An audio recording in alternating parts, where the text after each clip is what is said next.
Namaste. Now we will discuss properties of steam, types of steam, and dryness fraction of steam. Types of steam. There are three types of steam: wet steam, dry and saturated steam, and superheated steam. पिछले lecture में आपको बताया था कि steam कैसे generate होती है। यहाँ पे एक एटमॉस्फेरिक प्रेशर पे स्टीम जनरेट हो रही है। ये जैसे आइस है, इस जोन में आइस है, इस जोन में आइस पिघल रहा है 0 डिग्री। यहाँ पे आइस है, यहाँ पे 0 डिग्री वाटर है, यहाँ पे 0 डिग्री वाटर है, यहाँ पे 100 डिग्री वाटर है, यहाँ पे 100 डिग्री स्टीम है। तो ये बीच वाला जो जोन है, इस बीच वाले जोन में जहाँ कहीं भी रहती है स्टीम, वो स्टीम कहलाती है वेट स्टीम। इस जोन में यहाँ से स्टीम आरंभ होती है बननी, यहाँ तक स्टीम बनती है। इस बीच की कोई भी स्टीम होती है वो वेट स्टीम रहती है। इस जोन पे आती है ड्राई सैचुरेटेड स्टीम, और beyond this zone is super heated steam. Wet steam: when water is heated beyond saturation temperature at constant pressure, it start evaporating, yet the whole of its latent heat has not been utilized. During this process the homogeneous mixture of steam and water is formed, and this is called wet steam. तो जो पानी और steam का जो mixture होता है homogeneous, उसको कहते हैं wet steam. Thus wet steam is defined as two phase homogeneous mixture of water and steam in equilibrium at saturation temperature corresponding to a given pressure for unit mass. तो इसकी जो enthalpy होती है wait steam की, वो होती है HF plus X into HFG, where H is the enthalpy of wet steam equals to, ये एंथैल्पी ऑफ वेट स्टीम हो जाएगी HF the liquid heat plus HFG the latent heat of evaporation, and X is dryness fraction of steam. तो जो wait steam है उसकी जो enthalpy है उसका formula H is to HF plus HFG। Dryness fraction क्या होता है? ए वेट स्टीम में बी डिफरेंट ड्राइनेस फ्रैक्शन और quality depending on the proportion of dry steam with respect to the amount of mixture. The quality of wet steam is known as dryness fraction and denoted by X। Thus the dryness fraction of steam is defined as the ratio of mass of dry steam present in mixture to the total mass of steam। तो dryness fraction क्या होता है? आपने कुछ amount की जो wait steam ली तो उसका ड्राइनेस फ्रैक्शन हो जाएगा उसके अंदर उपस्थित ड्राई स्टीम डिवाइडेड बाय कुल स्टीम, टोटल स्टीम, यानी mass of dry steam plus mass of water steam, ये टोटल स्टीम हो जाएगा। तो जो ड्राइनेस फ्रैक्शन होता है वो ratio of mass of dry steam divided by mass of total steam. If Ms is the mass of dry steam present in wet steam and Mf is the mass of water present, then X यानी dryness of fraction will be equal to Ms divided by Ms plus Mf, यानी mass of total steam, mass of dry steam divided by mass of total steam। यहाँ अपन देख रहे हैं कि इस point पे dryness fraction 0 होगा, इस पॉइंट पे ड्राइनेस फ्रैक्शन 1 होगा। तो इस हिसाब से यहाँ से ये 0.1, 2, 0.3, 0.4, 0.5, इस पॉइंट पे जब ये एकदम dry super dry and saturated steam होगी उस समय उसका ड्राइनेस फ्रैक्शन 1 होगा। Dry saturated steam: a saturated steam at saturation temperature correspond to a given pressure will have no water particles. Saturated dry saturated steam में कोई water particle नहीं होता and is known as dry and saturated steam. Its dryness fraction is unity, इसका dryness fraction 1 होता है। The whole of the latent heat of evaporation has been fully utilised, यानी इसके अंदर पूरी जो लेटेंट हीट होती है एवापोरेशन की वो पूरी इसमें आ जाती है। The enthalpy of dry and saturated steam is defined as the amount of heat supplied at a given pressure to convert 1 kg of water into 1 kg of dry and saturated steam at saturation temperature. तो dry saturated steam की जो enthalpy है वो क्या हो जाएगी? Hg से show करेंगे, विच भी equals to HF plus HFG। HF क्या है? सेंसिबल हीट, और HFG equal to latent heat of vaporisation. Hg equals to enthalpy of dry saturated steam.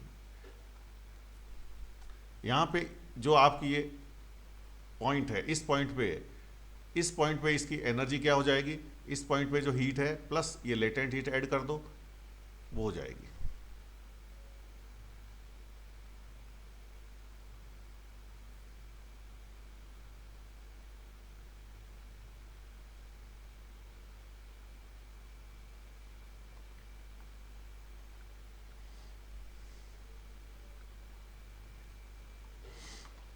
तो H G equals to H F plus H F G. जो last है super heated steam. Super heated steam का मतलब यह है कि जो dry saturated steam होती है उसको अपन और हीट दे एक्स्ट्रा उसी प्रेशर पे, तो वो और गर्म हो जाती है, एक्स्ट्रा गर्म हो जाती है, और उसकी जो उसका बिहेवियर होता है वो गैसों की तरह व्यवहार करती है, तो वो कहती है सुपर हीटेड स्टीम।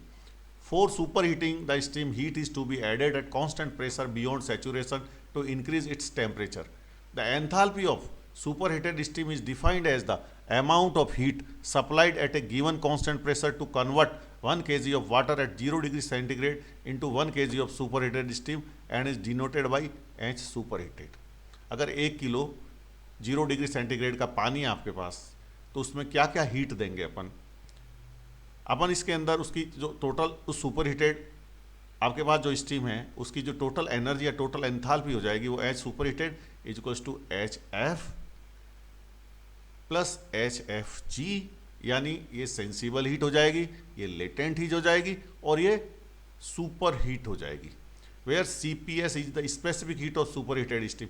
ये सुपर हीटेड स्टीम की स्पेसिफिक हीट हो जाएगी, ये सुपर हीटेड स्टीम का टेम्परेचर, और ये सैचुरेशन टेम्परेचर होगा depending on the temperature. However C P S may be taken for all calculation equals to 2.2 kilo joule per K ji degree kelvin. तो आप specific heat, आप इसका जो super heated steam है इसकी जो specific heat है उसकी value 2.2 kilo joule per K जी पर डिग्री कैल्विन ले सकते हैं। T superheated is the temperature of superheated steam and TS is the temperature of dry saturated steam। तो आप यहाँ से इसकी एनर्जी कैलकुलेट कर सकते हैं, कोई प्रॉब्लम नहीं, very easy. The difference between superheated temperature and saturation temperature is known as degree of superheat. तो डिग्री ऑफ सुपरहीट क्या होती है? Temperature difference, temperature of superheated steam minus temperature of saturated steam. Advantage of superheated steam. For a given pressure, the superheated steam contains more heat energy than saturated steam or wet steam. Hence, more works can be developed by expansion of steam in prime mover। इसके अंदर energy ज़्यादा होती है, इसलिए इससे ज़्यादा work ले सकते हैं। When superheating is done in a superheated tube by the hot combustion flue gases in a boiler, there is a saving of heat energy which improves the thermal efficiency of boiler। Superheated steam generate होती है super heaters में, इसके कारण boiler की efficiency भी बढ़ जाती है। When expansion of steam takes place in steam turbine it reduces condensation and in extreme cases it prevents the condensation. इसका टेम्परेचर बहुत ज़्यादा होता है इसलिए कंडेंसेशन नहीं होता इसका, यानी वो वहाँ पे पानी के कण नहीं बनते हैं जिससे उसका एरोजन नहीं होता, उसकी टरबाइन की ट्यूब्स कटती नहीं है, नहीं तो वाटर पार्टिकल्स बने तो उससे ट्यूब कट जाती है। Specific volume of steam in thermodynamics, the specific volume of substance is the ratio of substance volume to its mass। It's यानी इसके वॉल्यूम्स से इसके द्रव्यमान का जो रेशियो है उसको कहते हैं specific volume. It is reciprocal of density का उल्टा है ये, and is an intensive property of substance. The specific volume of saturated water is denoted by VF। Saturated water है इसका स्पेसिफिक वॉल्यूम VF होता है। The specific volume of dry saturated steam is divided by VG, और dry saturated steam का जो specific volume है VG है, तो specific volume of wet steam हो जाएगा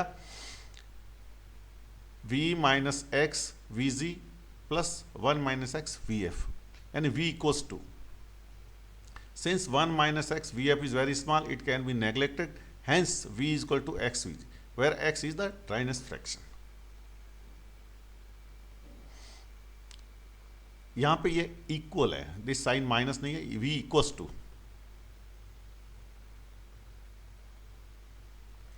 इस तरह से अगर सुपर हीटेड स्टीम है उसका स्पेसिफिक वॉल्यूम क्या हो जाएगा, ये क्योंकि सुपर हीटेड स्टीम है behaves like a perfect gas, hence V super heat can be calculated with application. Charles law का एप्लीकेशन करके इसका रेशियो निकाल के सुपर हीटेड स्टीम का अपन वॉल्यूम स्पेसिफिक निकाल सकते हैं, जो बहुत सिंपल है।